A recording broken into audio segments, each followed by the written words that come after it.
president of the Pro-National Health Insurance Physicians Forum. Again, the first African American to chair the medical care section of the American Public Health Association, and the first African American, y'all, to be elected president of the APHA. Most impressively, Corneli achieved these first without a trace of resistance with regard to his strong held and powerfully expressed beliefs as a person of color. And again, he really impacted a lot of the conversations with desegregation in our healthcare system. So again, our unsung hero in celebration of self-care and the importance of self-love and mental health in our community goes to Paul B. Corneli, again, the civil rights leader and public health pioneer.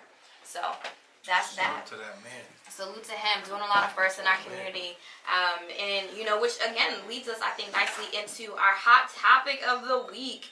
You know, so when we're talking about the journey to self-care and to self-love, you know, our hot topic this week is really discussing if we feel like it's really worth it or not. Is the conversation really worth it? It is worth it. That's, you know, self-care and self-love is how you are able to establish and determine your self-worth and your standards. So it definitely is worth it. Like, you know, that's what helps get you. That's what helps motivate you. That's what helps build you up. So it's definitely worth it. You know. So you feel like it's definitely a conversation that needs to happen. It's a conversation that needs to happen all the time, and all amongst us African Americans and people of color, of course, because you know. Sometimes not everybody's gonna be receptive to it, but we still need it because a lot of us have grown up not getting the type of love that we would want and that we actually seek. So of course the conversation needs to happen. Needs to happen. You know, and again, I want to bring it. Thank you, Barack, for sharing your thoughts on that. I'd like to turn it back over to our listeners too. Again, if you'd like to join in on the conversation about self-care and self-love and the journey, is it truly worth it? Please join us by giving us a call at 774-257-4722. Again, our number is 774-257-4722. But be sure to engage with us over our social media platforms at the Urban Collective Show. So, Kevin B. the Brand, you know, I want to hear your thoughts and is about the journey to self-love and self-care. And do you feel like it's really worth it? Can you put your cup on the table? I don't want you to drop it on. I won't. Your klutz every show. It's okay. Talk to me.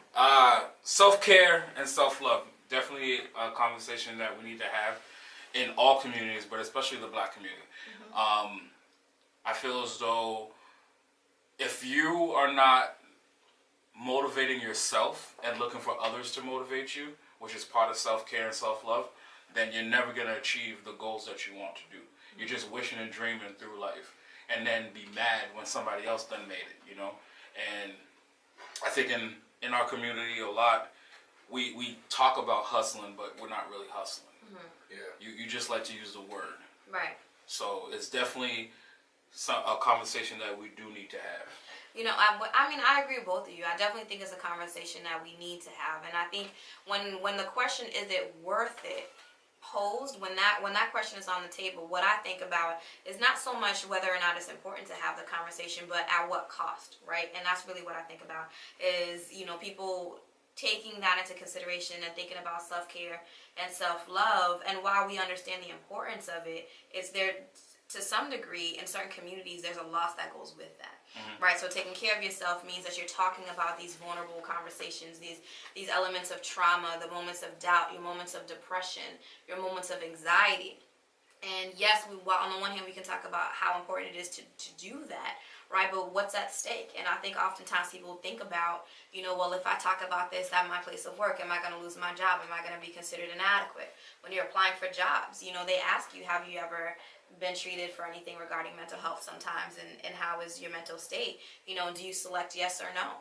Right? Do you want to have an open conversation about it, or do you want, or do you want to just select no and just hope for the best? You know, maybe you're in a position where your emotional state is, you know, you need to be emotionally in tune, but maybe the people you work with might say something that triggers you, right? Are you in a safe space to be able to talk about that? A lot of the things that we do, people in general, we internalize a lot of things and we don't get it out, so that kind of eats at you on the inside. So talking about it to people who actually can relate helps, you know, and not really looking for somebody to like put you on. Just listen. Just get that ear. Get that listening ear to listen to you and talk. You never know what you might be saying could help somebody else. You know, I never. Well, to your point, like you saying, certain jobs would ask if you deal If with you have it. a history of mental Yeah, health. I've never really thought that would be the question that they would ask. Like if you It have, is. you know, It depends on On the it job. depends on the job that you're applying for, because you know, for instance, federal jobs, Yeah. military jobs, and all that, they need to know that because you're carrying a weapon. Right. You know, Okay. as it might have been something very minute that you dealt with when you was 15 years old and you got over it, but stuff like that does need to be disclosed, because you don't know what somebody's mental state may be, and it's unfortunate because you could have gotten over the situation that was, but history is history and it's still there. That doesn't mean you're a bad person. It's You not. know, some people are afraid to talk about it, period, because, you know, we was talking with our last guest earlier that was on the show about how, you know, we're brought up a certain way, especially boys, and you talking about how we're supposed to be mentally tough, emotionally stern, and all that other stuff, but nowadays we're realizing that you can talk about these certain situations, and it's starting a dialogue now, rather than people thinking there's a stigmatization behind stuff. Because, truth be told, as a veteran and veterans out there, this stigma is on us. When we come back home, are they stable? There's 90% of us are stable. We're perfectly fine. It's just that 10% that goes so far off the edge because of the PTSD. their level of trauma is different from everybody. Deals with trauma differently. What you might find as trauma, I could be looking at you like, I don't get it. Right. But that doesn't mean that you're wrong. It doesn't make you less of a person. But let's have that conversation. Right. And I think that's what people's more afraid of. They're afraid of the conversation piece. Right, and- Self-care and self-love is huge for me because now I was thinking about it also when we was talking about thinking about this for like the past week. I grew up in a single parent household. Facts. With one mother and 5 kids. So the love that I thought that I was receiving, I really wasn't getting it because I had one mother who was working 3 jobs to raise 5 kids. So I didn't really get none of it. Now the self-love thing came when I became an adult, and I was getting love from other places, but it wasn't the same. Now not having a father, and I actually met my father 4 years ago for the first time. It was crazy when I met him, and like that played a major part in me understanding myself and loving myself more. Right. You know, so that again, I just want to say that part. Yeah. No, You're right, because being raised in a single family I household, didn't get the love. it's tough. It's not that we're not getting the love. It's The just love, split. the love it's a different type of love, Yeah. because they're out there busting to give us what we need. But at the time speaking for me, at the time, I never heard the I love yous and all that stuff. It's not that I didn't know that it was there. It was hard. It was just, you didn't understand that. You're not taught love and all that other stuff until you grow up and you learn what it actually is. It's not that we're not loved. But that's also like in different cultures, I think the way it's expressed to the points of both of you, I'm also a product of a single family household myself. And it wasn't until I became older that I realized the conversation around love in certain communities, and I can't generalize for others, but in my humble opinion, in my experience as a Haitian American first gen, our parents, our loved ones express the love that they have for us, again, like Kevin B. the Brand said, with the necessities, by giving us the necessities, so food to eat, a place to live, clothes on our backs. And by being able to provide that for your children, you're showing them that you love them. But the affection, I think, is what we're talking about that's missing, right? The hugs, the kisses, the constant reminders and statements of that I love you. And right? it's And not so that it's not that our parents were wrong. It's just It's what that's they how knew. they That's were how they brought were up. raised. And then now, next generation, Right. us, we're sitting Exactly. here like, oh, what is this There's- weird feeling going on there's right now? circumstances- Right, like how do I accept Yeah, this they're hug? What are you doing? What do you mean you love me? There's circumstances. Like I know, There's- okay. I love you. I know. Check it out. Right. There's circumstances that didn't allow them to show us the affectionate part of the Right. love. When you're in survival You know? mode, when you're living as a survivor and you're always like go go go mentality, you know, you have to look out for your family, you have to look out for your house, you have to make sure you're providing, right? It's like we take for granted those times where we just slow life down for a second and say, "Hey, you look great today. Yeah. Hey, I love you today. Hey, I need you to understand that you're important." But again, that's the beauty in this conversation. Right, when we talk about the importance of self-love and self-care and the conversation about if it's really worth it, again, as adults, we understand that it's worth it. And so to our listeners out there, I want you to know that, again, the hosts of the Urban Collective Show are letting you know that you are worth it. And the journey towards self-love and self-care is beyond necessary, because when we talk about what's going on in the world, right, like we all live in this world. People are dying left and right. Young people are at school shooting. People are killing themselves on a regular basis, whether that's a literal intentional decision to commit suicide, or they're just living in despair, like in moments of disparity, and so they can't really take care of themselves, and so they're desperate to get out, right? And then we also have people who are straight in survival mode on a regular basis, right, just trying to make ends meet, trying to maintain, but they're hurting, right? And so to take that time to say, you know what, I love me, I care for me, I'm going to do whatever it takes. And we'll get into that a little bit later on the show about some key tips to really take care of yourself and what that looks like. But again, in that conversation, it's important to talk about it. But again, really considering what people have to lose. Now, I think we're hitting the nail on the head with our conversation right now with the self love. You know, it's something that you learn over time. But just because as four successful people sitting in a room that came from single parent households, yes, we didn't get the affection and all that, but you can't use it as a crutch at the same time. Right. You have to motivate yourself. Find out what it is and then go after it. You can't sit here and be like, well, my mom didn't tell me she loved me. Yes, she still loved you. I promise you that. Because you wasn't on the street, you had clothes, you had food. Yeah, it's hard. You have your opinion, and I have mine. No, I know. My opinion is, if your parents are not physically abusing you and taking care of your everyday needs, and then going above that, sometimes, do we need 5 pairs of sneakers? No, you don't. Absolutely not. But we got them. We got Jordans. We didn't get Payless sneakers.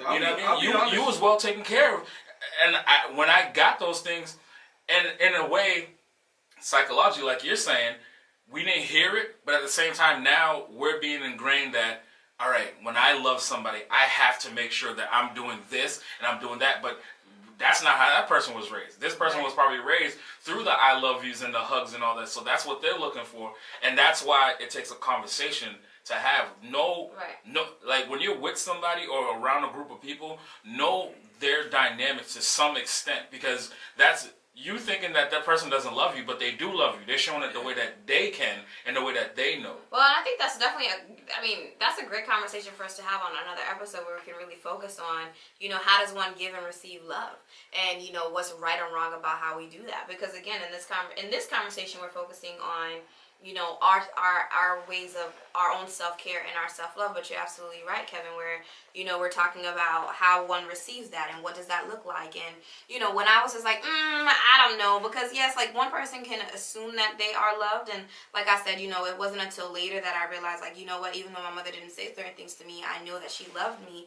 But there are some people where, you know, we do live in a world where there's nothing wrong with that level of affirmation and security either. Right, where you recognize, like, look, like in my journey of loving myself, in my journey of caring for myself, if I don't know what that is because I've never received it, how can I then be expected to do it for myself? Right, and so it's being able to have that conversation too, where you recognize, like, okay, I didn't have this as a result of not having this, or as a result of not being nurtured this way.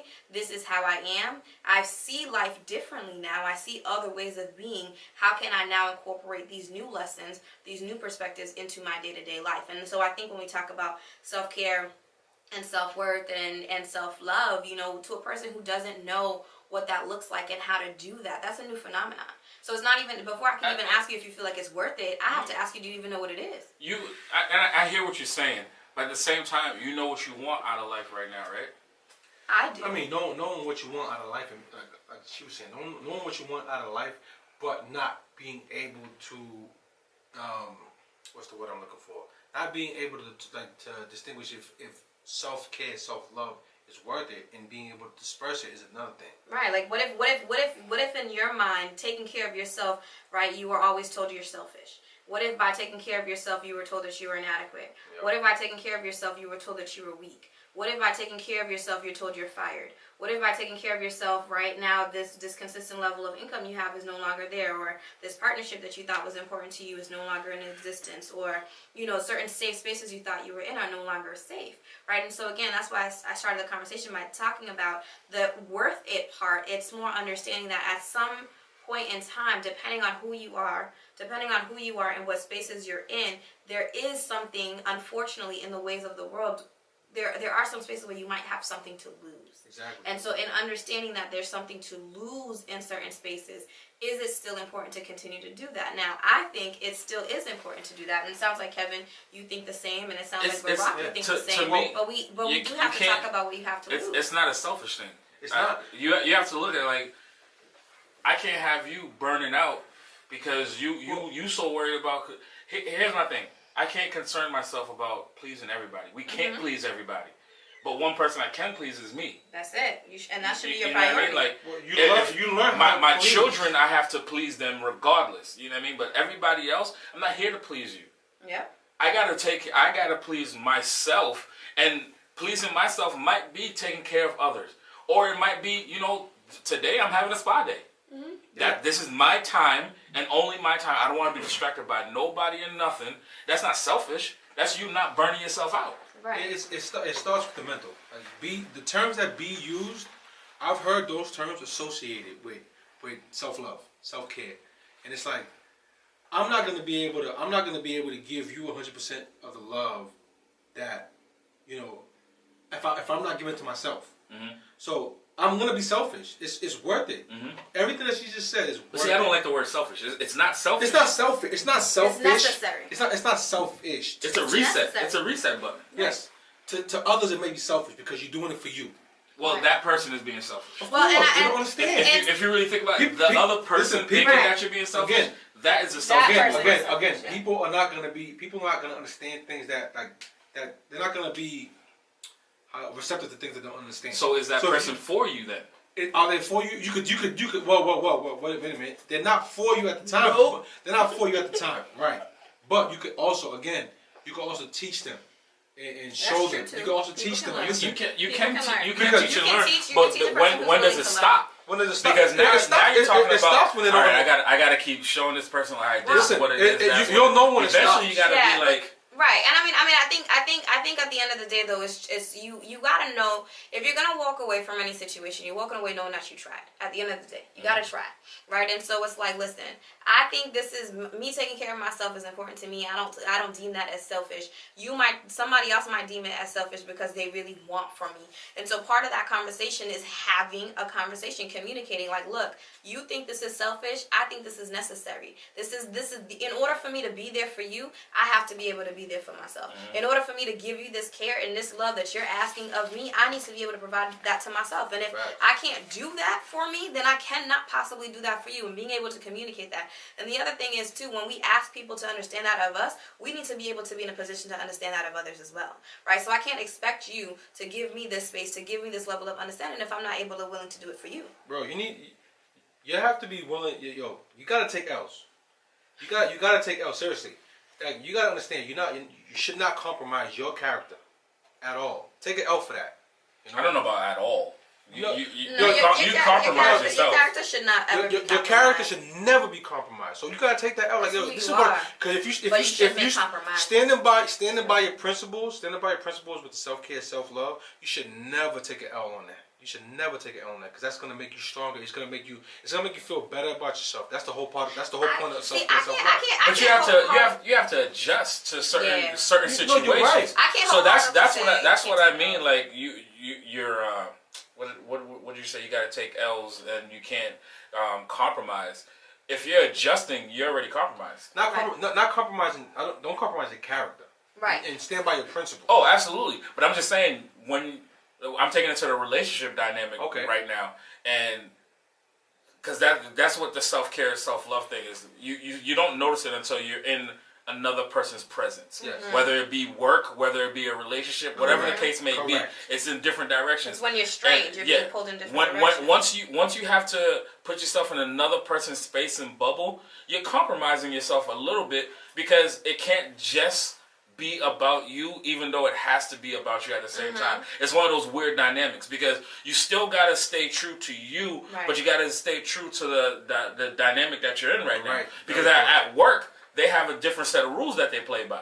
And if you're not playing by those rules, it might not fit with your dynamics at the same time. But that doesn't mean you're taking, oh man, nah, I can't do this. Then you ain't paying your bills, bro. I honestly think, like, you being who you are. Who's you? B. Okay. Being true. Sorry, I'm like, our listeners don't know who we're true. going at. You being who you are, how you talk, and how you hold yourself, how you carry yourself at work, where you work, your place of work. Yep. And if you are the way that you are at work, and you get reprimanded for it, I think more people would side with B and understand, like, you know what, she's a very strong person. What I'm trying to say is, you might potentially end up losing your job, but people will understand, like, B is, people. I never lose my job, but I hear you what you're saying. I hear what you're saying, because I couldn't say the no, word. it's more saying. I think. Correct me if I'm wrong. Because you know your self-worth. Right. It's like, I won't put myself in positions of compromise at my job. But what I will say is, because I love myself, and because self-care and self-love is important to me, I wouldn't put myself in a position to take on a job that I already don't love, where I can't be myself, where I can't stand in my own truth 100% of the way, or to the best of my ability. Now, we all know there's politics that exists in every arena, right? Facts. Like, we have to compromise all the time. But again, if I'm truly in a position where my character is compromised, I will be the person to walk away, and I don't ever think I'm taking an L, because I'm standing in my truth that way. And so I would, like, and I mean, I'm joking, but I'm serious, where I would hope I would never lose my job, because again, I want to hope that I be in a position where I'm understanding that I'm in this place of work because I want to be there, not because I have to be there, but because this is important to me. And I think that that's part of the conversation. Like, when I think about my journey to self-care and to self-love, is I want to put myself in positions where I'm able to be me authentically, genuinely, right, transparently, and be able to thrive in those settings. Because it's not a job for me, it's my career choice. And if I'm not happy where I spend most of my active days, then why am I in that space? And that's how I think. Can someone, is it wise to carry that with you everywhere in every setting? Self-love and self-care? You know, in your self-care, your self-love, your self-worth. It's a necessity, man. But carrying it with you everywhere you go, knowing that, like, it might rub people the wrong way. Why would your love of self rub somebody the wrong way? I don't think it'll rub anybody the wrong way, right. Because it's not like we go into a room and be like, all right, guys, well, this is my self-love and self-care. Well, what I'm saying is, not everybody. Just to let you know, I'm getting that spa day, all right? Right. I better have my manis and petties. Not everybody's like built. every Friday. Everyone's not built the same way. So you might have a strong sense of self. You know, stronger sense of self than anybody else. Like, you coming into a room, like, you're very powerful. You have a powerful presence. Like, that may be intimidating to some people. Just that has nothing to do with self-care and self-love. That's just me being me. That's like, right. If I walk into a room, I'm the best person in that room. Your self-care, your self-love, and self-worth cannot be intimidating.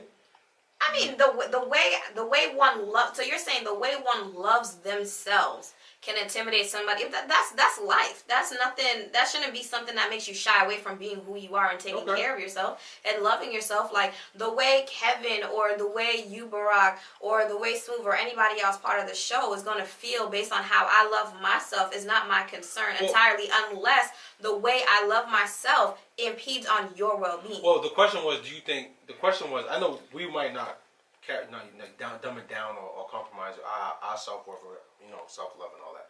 Do you think it's wise for some people to do that in certain settings? Yes.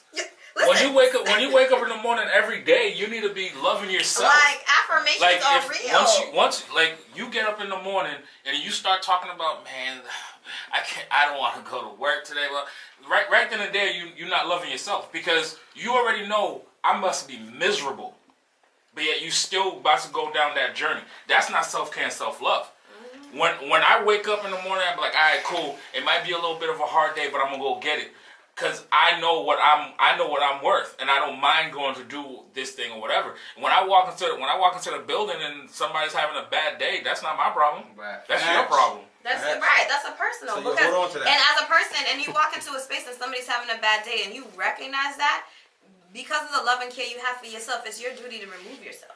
You have to say, listen, like, I might like ask you real quick. how Yo, you're doing, you all right? Right, but like not not letting I'm that gonna get to do you. a face though. I'm like, you all right? So you could know, like, don't really tell me because I don't I care. might not but, even like, ask that. I might think to myself, like, yo, whatever you got going on, you can hold on to that. I'm That cool. no, but that's not considered a sign. But you know else. You also that person wanna might be making to the roof of the building. So you sometimes you got to ask, like, you all right? Well, but that's now you're talking about one's character, right? So like as a person, I'm not gonna walk past a person who I clearly see is struggling and ignore the life out of you because you're having a bad. Absolutely not, because I want to make sure you're okay. Because sometimes it's just having somebody acknowledge the fact that you're having a bad day that can make your world turn right side up. You know, studies show that could stop somebody from committing suicide by just. Really worth it. Again, we have agreed unanimously that it is absolutely worth it. So again, to our listeners out there, as you're experiencing highs and lows of life, understand that will continue to happen. Part of the journey of life is that you're going to experience many lows along the highs. But again, the journey towards self-love and self-care is truly worth it because it's what makes you you. And it's what gets you up every day. It what gets you thriving. It what continues to keep you to stay motivated. So continue to love yourself. Continue to make yourself a priority and live your best life. So No one's going to love you more than you. that's it. And nobody should. Starts with you. Starts with you, ends with you. So that's that. So thank you all for listening to our Hot Topic. You're listening to the Urban Collective. I'm going to turn it over to our amazing DJ Smooth, who's going to lead y'all out with... We're not Haitian. It's DJ. Oh, DJ. DJ Smooth. So take it away with the tunes for our listeners.